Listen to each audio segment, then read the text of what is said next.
Moscow fired more than 80 missiles across Ukraine Monday, the most widespread series of attacks since the early days of Vladimir Putin's war. The strikes killed at least 12 people and damaged infrastructure in several cities. The Kremlin says the attacks are a retaliation for a weekend explosion that damaged a key bridge connecting Russia with annexed Crimea. For more, I am joined by the mayor of Rivne, Ukraine, and that's Oleksandr Tretyak. Mr. Mayor, thank you so much for being with us.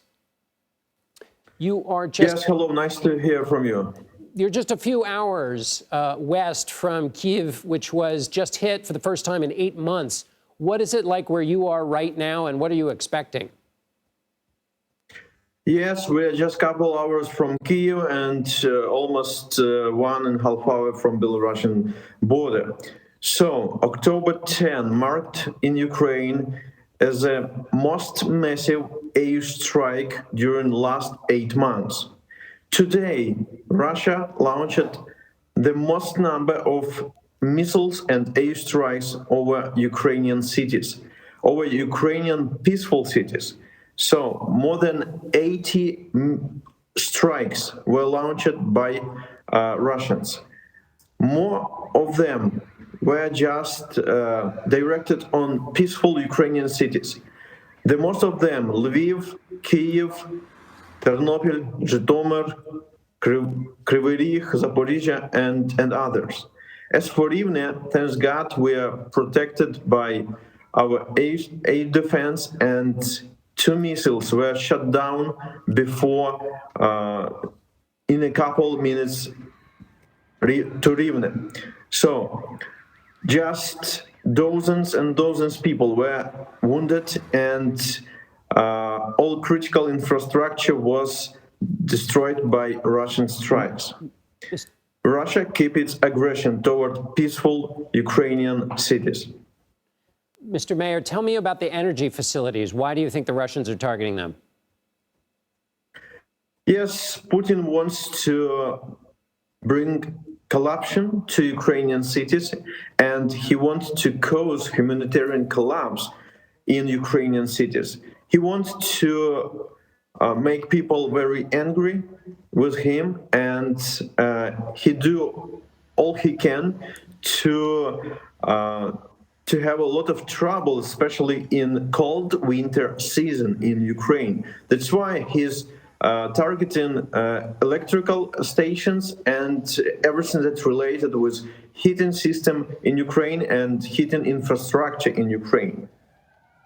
And Mr. Mayor, these attacks are retaliation, the Russians say, but they're also a warning to the Ukrainian people to stop with the military assault. What has been the effect on the citizens and their feeling about this invasion by Russia? Is that warning going to be listened to by anybody?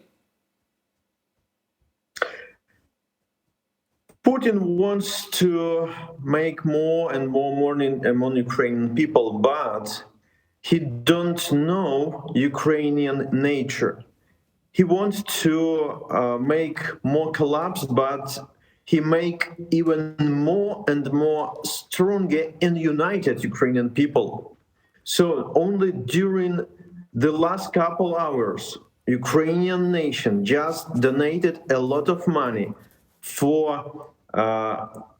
different weapons, for different anti-drone systems, and he even don't understand how angry people right now and how Ukrainian nation became more and more united. So he cannot do nothing for peaceful Ukrainian cities.